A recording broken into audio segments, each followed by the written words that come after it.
Tapi orang yang sibuk dengan kesalahan orang lain akan lalai dari kesalahan dirinya sendiri. Itu rumus. Maka kalau kita ingin memperbaiki orang lain, wajib bagi kita mencari kekurangan diri dulu. Siapapun yang selalu memikirkan kesalahan orang, dia lalai dari kesalahan diri. Kalau kita lalai dari kesalahan diri, tidak akan bisa tobat. Kalau tidak bisa tobat, boro-boro memperbaiki orang, diri aja tidak selamat. Tidak ada yang lebih pahit dari berharapnya hati kepada Allah. Allahumma aftah lana hikmataka ya Allah.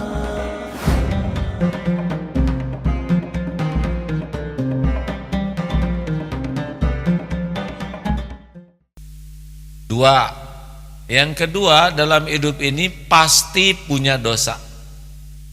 Karena kalau kita tidak punya dosa, tidak punya salah, kita akan dimusnahkan oleh Allah. Yang tidak punya dosa salah mah yang maksum itu hanya Rasul. Selebihnya kita ini akan ada salah. Saudara tenang-tenang aja ini wajahnya, seperti yang tidak punya dosa. Coba acungkan tangan yang tidak punya dosa, yang sedikit atulah, kelihatannya soleh nih. Yang sedang ada, acungkan tangan yang merasa banyak dosa. Ada yang tidak ngacung, kenapa? Karena saya banyak sekali. Gimana ini ngilangin dosa? Maka kuncinya adalah taubat. Wa man lam yatub fa ulaika humuz zalimun. Barang siapa yang tidak tobat, itulah zalim. Jadi kalau ingin tahu siapa yang mencelakakan diri kita, siapa? Diri sendiri. Ingat teori ini, sengaja diulang-ulang hadirin, supaya saudara nanti bisa yakin dan bisa menyampaikan ke yang lain. Kalau di depan ini ada ular dan ada kue yang enak, mana yang paling penting informasi tentang ular atau tentang kue? Kenapa ular? Bahaya. Sekarang siapa yang membahayakan kita? Dosa orang lain atau dosa diri sendiri? Dosa tetangga, kesalahan tetangga atau kesalahan diri? Kenapa kita lebih sibuk memikirkan kesalahan tetangga? Bu, ibu, siapa yang membahayakan hidup ibu? Dosa dan kekurangan suami atau dosa diri sendiri? Bagus. Nah, atuh menyelidiki aja suami. Di akhirat ini masing-masing. Ibu bukan tidak boleh menyelidiki suami, tapi orang yang sibuk dengan kesalahan orang lain akan lalai dari kesalahan dirinya sendiri. Itu rumus. Maka kalau kita ingin memperbaiki orang lain, wajib bagi kita mencari kekurangan diri dulu. Siapapun yang selalu memikirkan kesalahan orang, dia lalai dari kesalahan diri.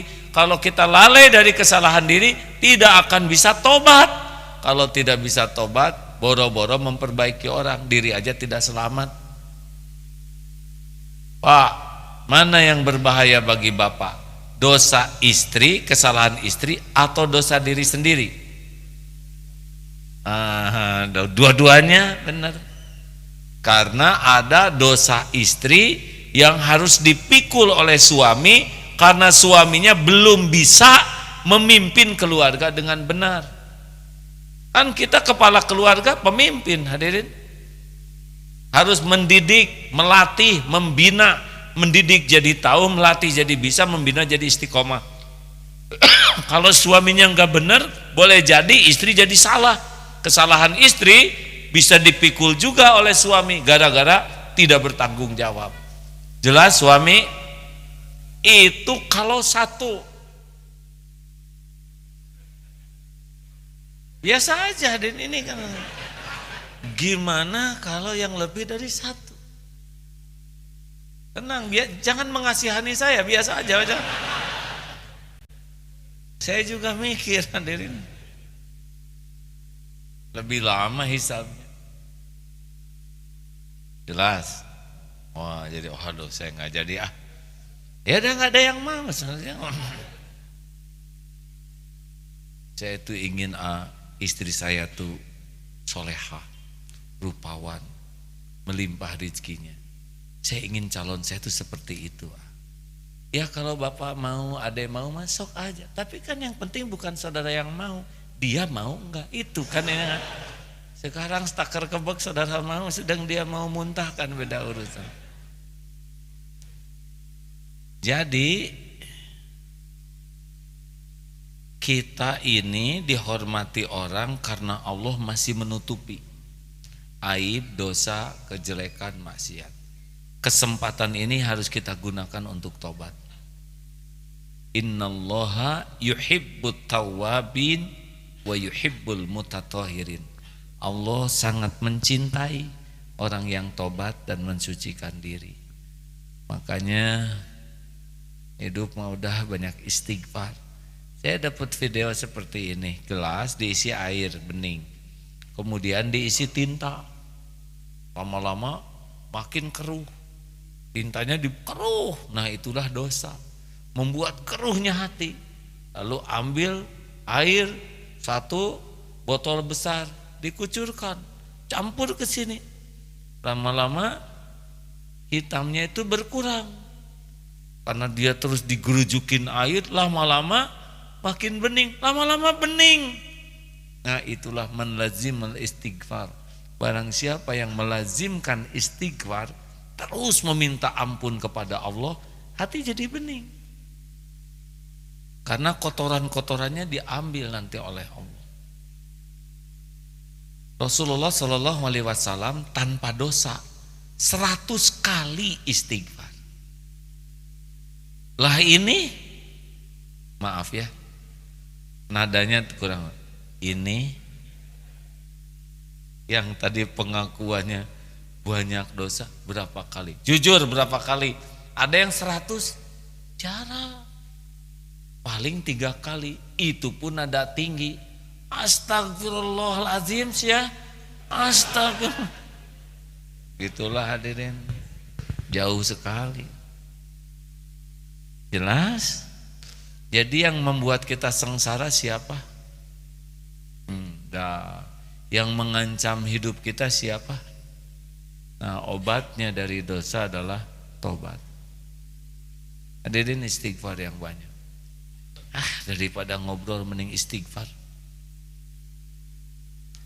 Mau perjalanan Bandung Jakarta sekarang paling cepat 4 jam, kadang sampai 5 jam.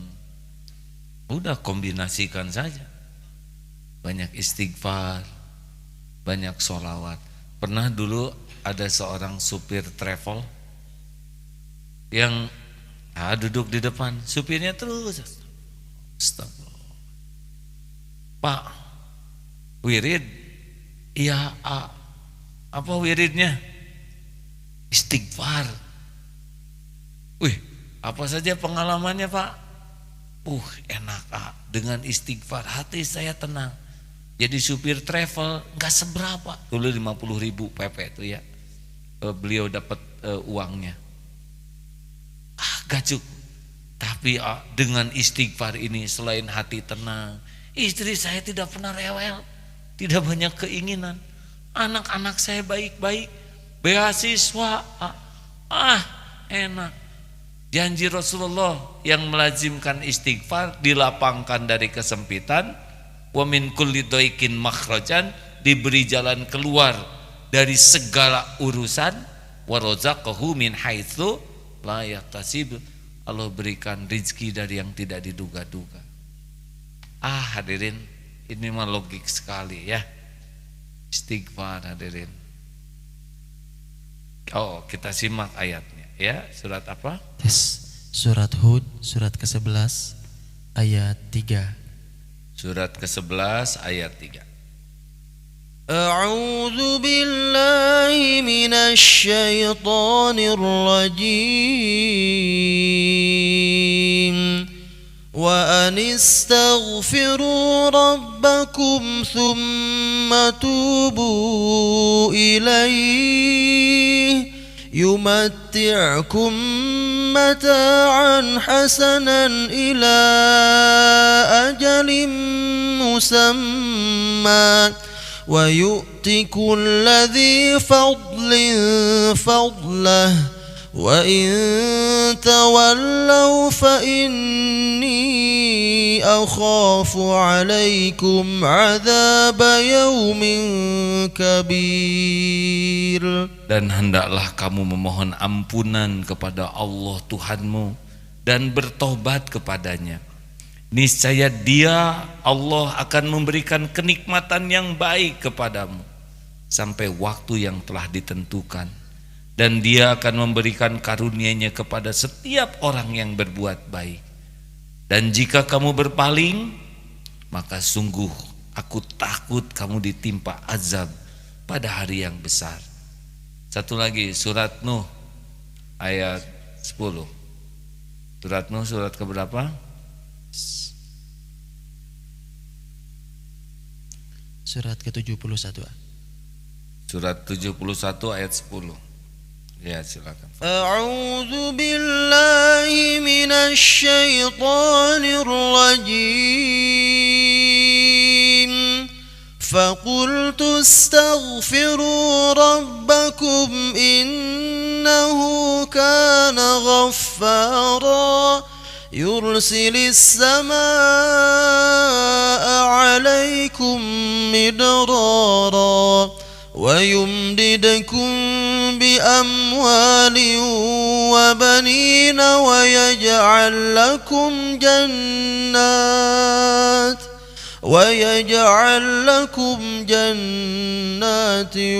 ويجعل لكم أنهارا.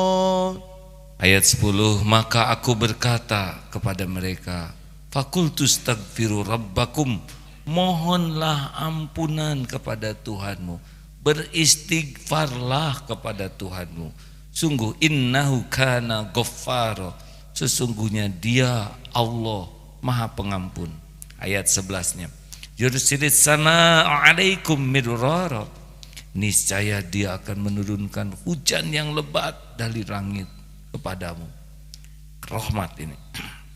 Dan ayat 12-nya, dan Dia akan memperbanyak harta dan anak-anakmu, dan mengadakan kebun-kebun untukmu, dan mengadakan sungai-sungai untukmu. Ini berkah dari istighfar.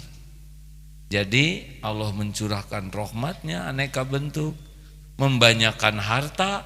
Jadi kalau saudara merasa seret-seret rezeki, kurang apa? Bagus. Semakin sadar. Dan membanyakan anak. Jadi bagi yang belum punya anak, istighfar. Saya boro-boro belum punya anak, jodoh aja belum, ya istighfar juga. Karena punya anak tuh harus ada jodohnya dulu. Saya kebanyakan anak, apa perlu berhenti istighfaran?